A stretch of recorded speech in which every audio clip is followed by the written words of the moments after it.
Dans une région lunaire, aride, située à l'extrême nord de l'Inde, dans l'état du Cachemire, aux frontières du Pakistan et du Tibet, le Ladakh. Territoire majestueux qui préserve les secrets d'une partie des chaînes montagneuses du Karakoram et de l'Himalaya. Une terre où les bouddhistes majoritaires et les musulmans vivent ensemble. Une terre chargée d'énergie spirituelle, habitée durant des siècles par de nombreux saints bouddhistes, érudits, mystiques, gourous et pèlerins. Une terre où la culture et la religion sont étroitement mêlées.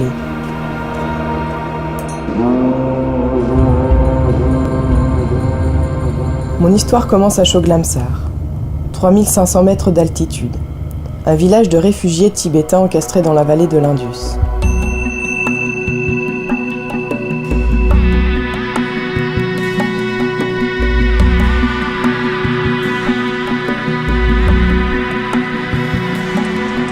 Ici, une partie du peuple tibétain a trouvé une terre d'accueil suite à l'annexion du Toit du Monde par le gouvernement chinois depuis 1958.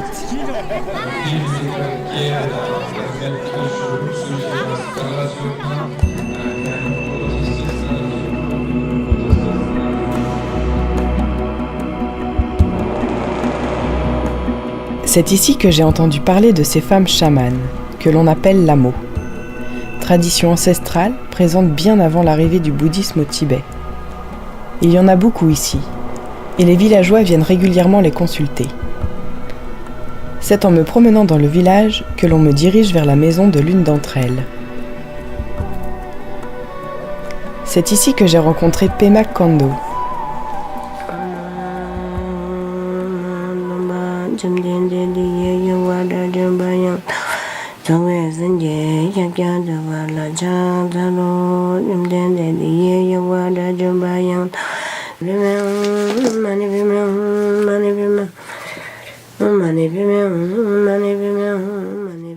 Il est maintenant 9h. Les premiers patients attendent déjà à l'extérieur. Ils viennent ici pour se faire guérir d'une maladie physique ou psychologique, d'une blessure ou tout simplement pour recevoir les conseils de cette femme. 10h. Les gens venus la consulter entrent dans une petite pièce.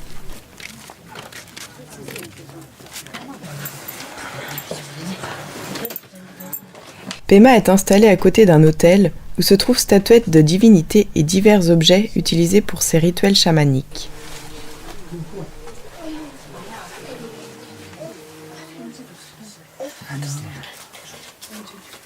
Les patients sont silencieux et attendent que la cérémonie commence.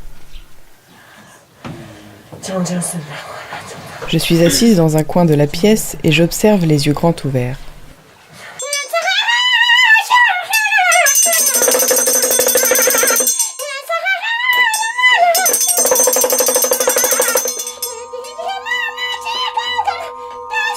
Chaque jour, le rituel de guérison commence de la même manière. Pema se met dans un état de transe et se laisse envahir par un esprit extérieur.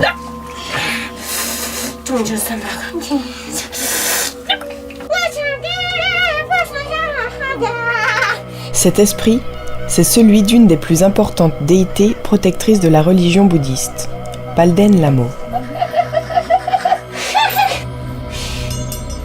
C'est à l'âge de 30 ans que Pema dit avoir été pour la première fois traversée par cet esprit, alors qu'elle gardait ses animaux dans la montagne.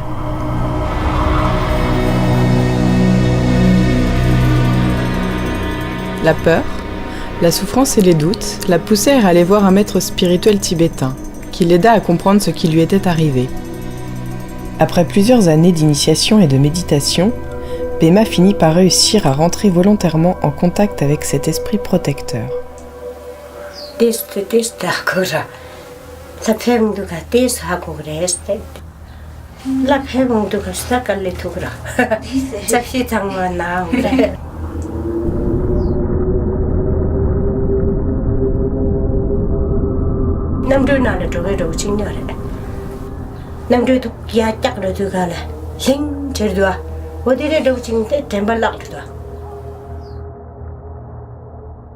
C'est le contrôle de ce don qui lui permit de devenir une guérisseuse réputée et reconnue par le Dalai Lama. Aujourd'hui, comme chaque jour, Pema entre dans un état de conscience modifié en se laissant envahir par l'esprit de Palden Lamo et soigne des gens venus du pays entier.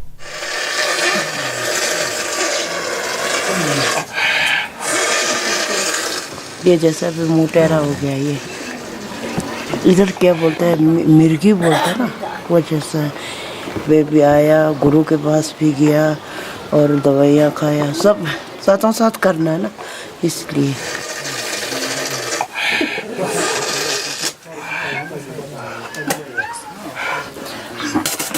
तो इधर आया और लामू क्या करता है ऐसा अपना ऐसे सुन से ये लेता है ना बीमार पूरा निकालता है इसलिए और दवाइयाँ भी खाता है डॉक्टर के पास भी जाता है पहले तो बहुत टेढ़ा हो गया थोड़ा ठीक हो गया नहीं तो यहाँ पर पूरा पेन हो रहा था पूरा पेन दर्द बहुत कर रहा है अब दर्द तो पूरा मिट गया. Cette femme est venue de Bombay. Ne trouvant pas de solution avec la médecine conventionnelle, elle a fait 2500 km spécialement pour se faire soigner par Pema. Chaque jour, Pema soigne ainsi une trentaine de personnes, parfois sans résultat, mais souvent avec succès. Cette femme, par exemple, n'était plus capable de marcher correctement à la suite d'un accident de voiture. C'est la 4e fois qu'elle vient voir Pema ce mois-ci, et ses maux se dissipent séance après séance.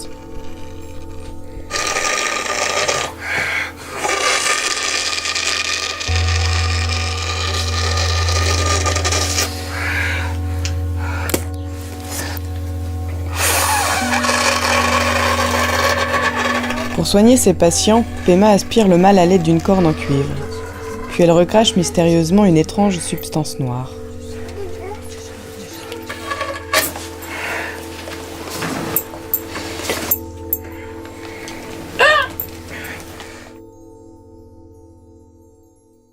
Je suis fascinée par ce rejet purulent qui semble renfermer toute la souffrance que les personnes soignées avaient dans leur corps ou leurs âmes.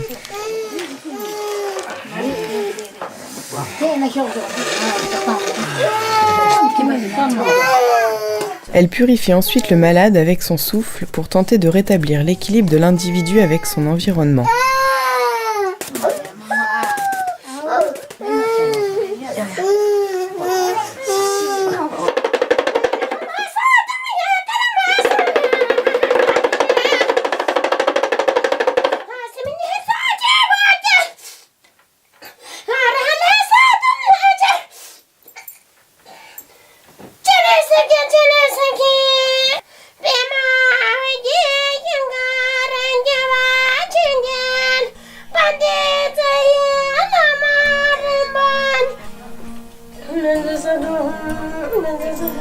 Quand Pema reprend ses esprits, je vois bien que son regard n'est plus le même que celui qu'elle avait durant le rituel. Je sens qu'elle redevient une femme, comme les autres, après avoir été durant quelques heures comme une porte ouverte sur d'autres mondes. Hélas, je dois repartir et quitter cette femme, avec une seule idée en tête, revenir.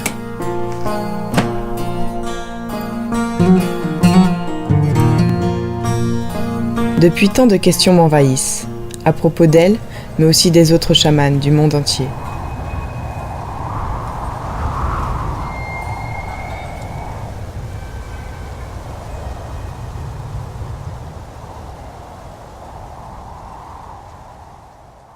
Om Mani Padme Hum, Om Mani Padme Hum, Om Mani Padme Hum, Om Mani Padme Hum, Om Mani Padme Hum, Om Mani Padme Hum, Om Mani Padme Hum, Om Mani